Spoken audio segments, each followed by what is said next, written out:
Today is Parshat Korach, and we're going to examine a specific subject matter that I would like to address before we get into the discussion. There's a lot to learn here in this Parshat. Very good.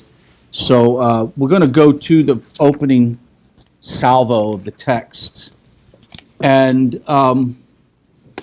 what opens up in Parshat Korach is the sons and followers of Korach begins a verbal, outrage at Moshe.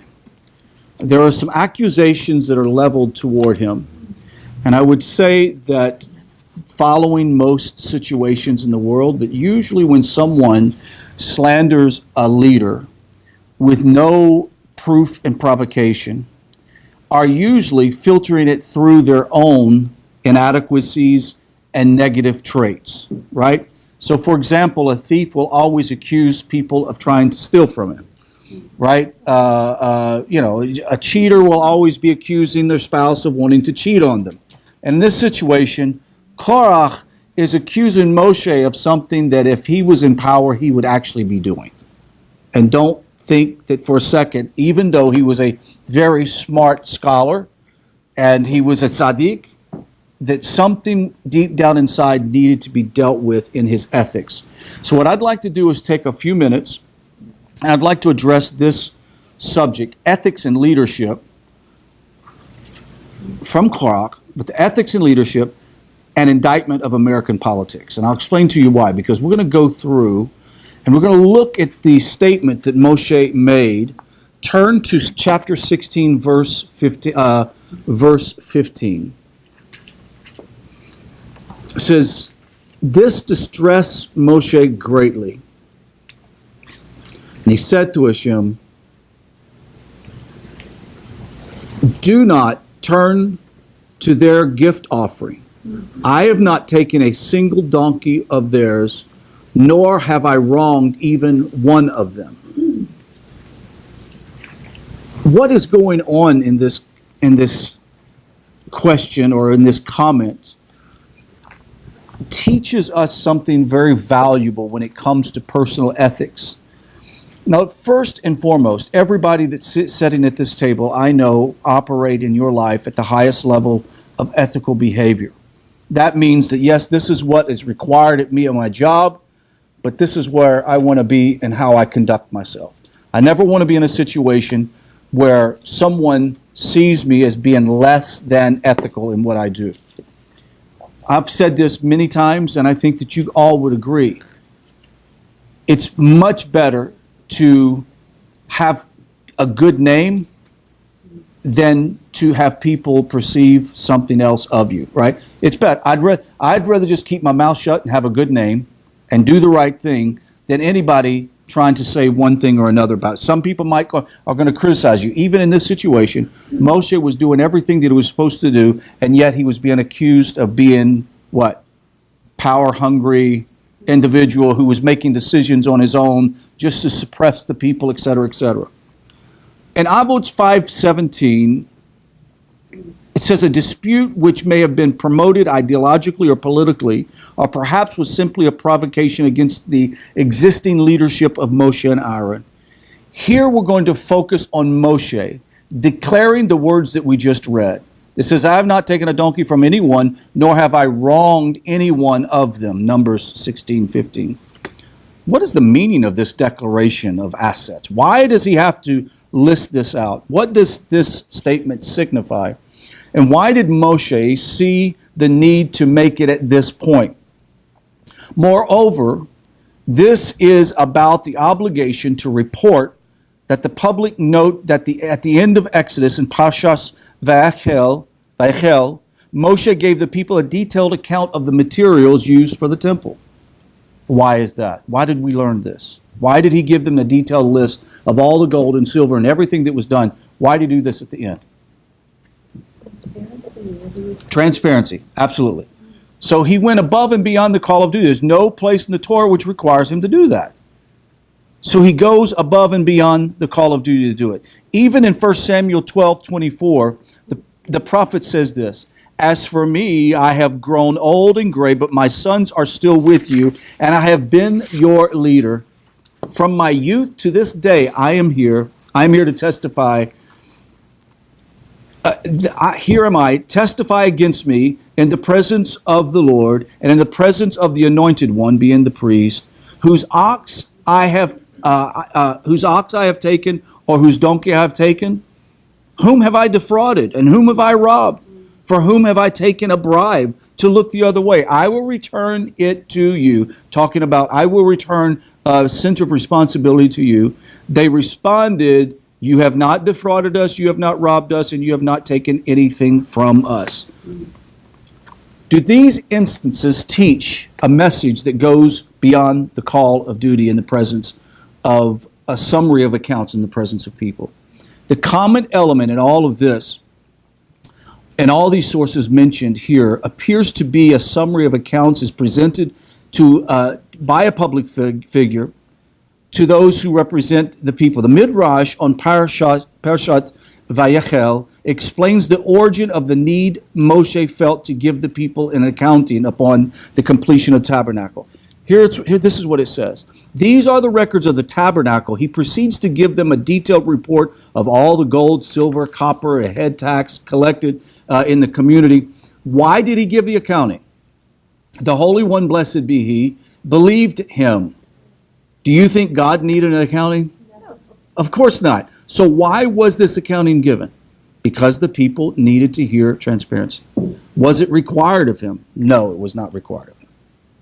So that means that true biblical ethics starts with not what is required of me, but that which is the right and proper thing to do. Later we find out there are many different instances in which there's an accounting given amongst leadership to the people.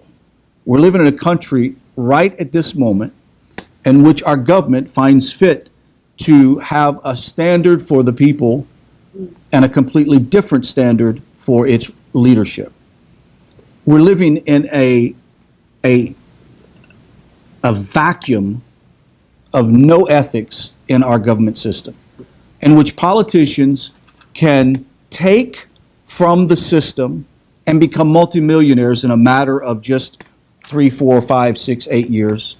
Congressmen who went into Congress making $38,000 a year, and just a few years later are worth $1.8 million. How are they doing that? Is it because they're just so smart, all of a sudden when they get into Congress, they learn how to get wealthier? Listen, guys, the system is broke and corrupt. And what I would say today is what the nation needs and what the world needs is a resurgence of ethics that comes from learning from our teacher Moshe. Over and over we're reminded that other individuals within Israel's leadership decided to follow suit. Not because Moshe taught them to do that. He taught them indirectly to do it. He taught them by example. The duty of reporting stems from this thing called inter alia, from the verse, "You shall be clear before the Lord and before Israel." Numbers 32:22. So this idea of just be clear before God and the people. I heard a emergency medical technician, a paramedic, make a TED Talk. Are you guys familiar with TED Talks? And he was talking about the 3 things that every person says before they die. And he said for the longest time he would not tell them that they're dying. He would lie to them. And he said, I realized I'm cheating this person of whatever they need to make that decision. And he says, the 3 common themes that every person has is this. And rarely does anything change outside of this. First, a complete acceptance of the situation. When they're told, there's nothing I can do for you. Complete acceptance. He said in most cases they just sit back and lay there quietly and peacefully and die. He said the other case is everybody wants to know, did they do the right thing? Everybody makes that statement. Did I spend time with my children? I hope I did this. I hope I made the difference in the world. He says, I remember people saying, I wanted to do so much more in the world that I live in. And of course, the third, being a person that says, will I be remembered? Did I leave my mark in the world? I don't think that anybody here would love to be able to lay in the bed knowing that we have seconds from dying and think it doesn't matter what I did in this world. None of us would say, oh, well, I'm just going to die and take to the next phase. It's not like that. Every one of us will be asking the question, have I made the right decisions at the right time and done the right thing? And I've had people say, well, if you were to die, this is the famous evangelical thing, if you were to die today, where do you think you would go, or what do you think would happen to you? And of course, from a Jewish response is, that's God's decision. And if I've done everything I'm supposed to do today, I shouldn't have to worry about what happens when I die, right? We should live today at the highest level of ethical standards that we can live, so that when we stand before the Creator of the universe, at that time, when we stand before our families at that time, because when you're taking your last breath before your families, you are actually standing like Moshe does before the people and God, giving an account. You've done the right thing.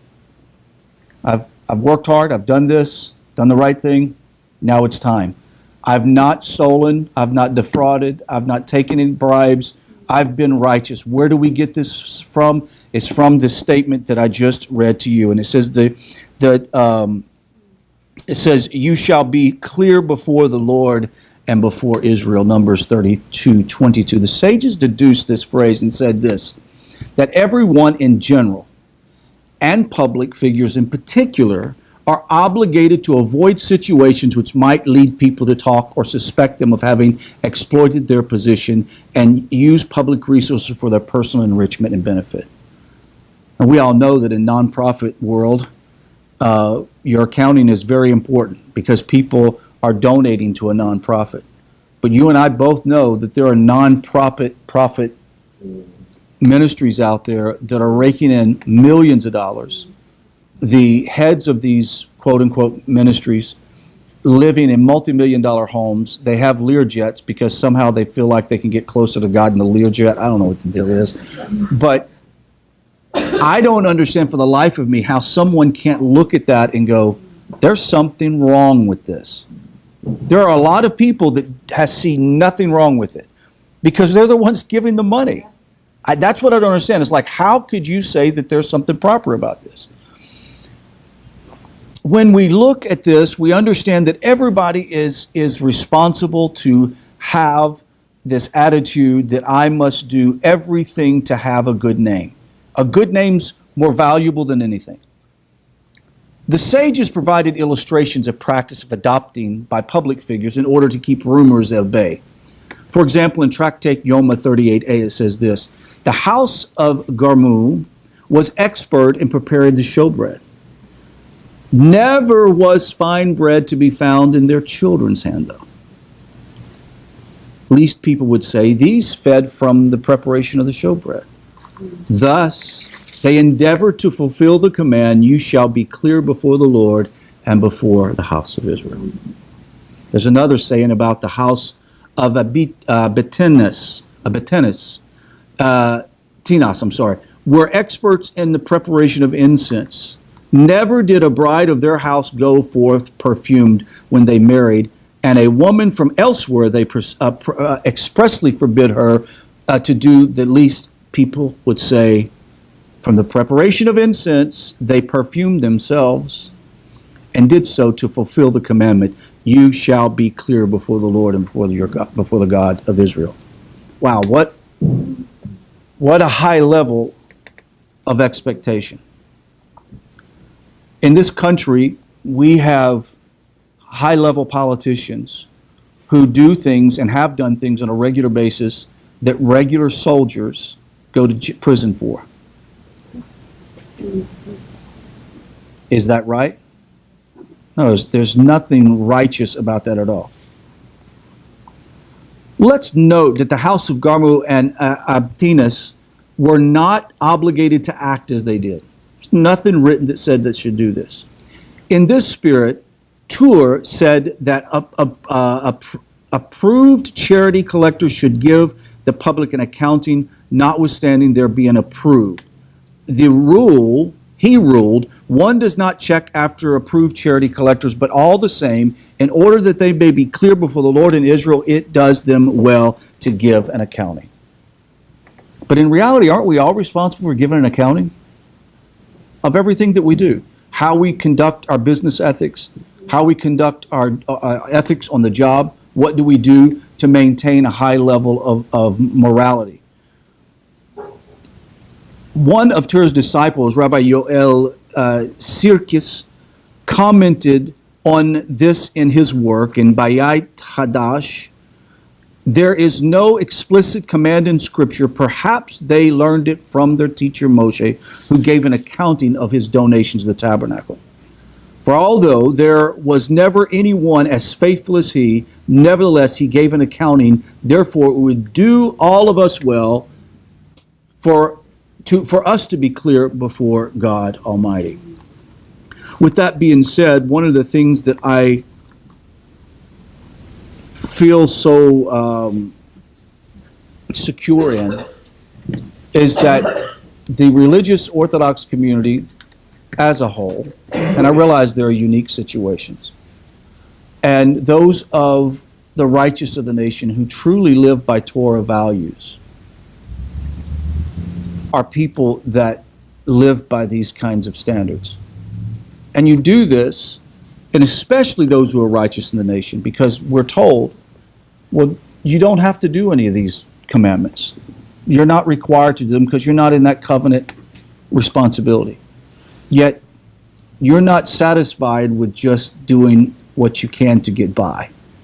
You want to do more than what you should to be able to say that I gave an account to the Creator of the universe. We've heard this often said that we're going to have to give an accounting for the time that God gave you to do righteous acts and we didn't do them. I can remember the Ramchal saying about two tzaddikim, and one was saying, I'm so concerned what Hashem's going to do and say to me when I get to judgment, and judging me on all the things that I've done wrong.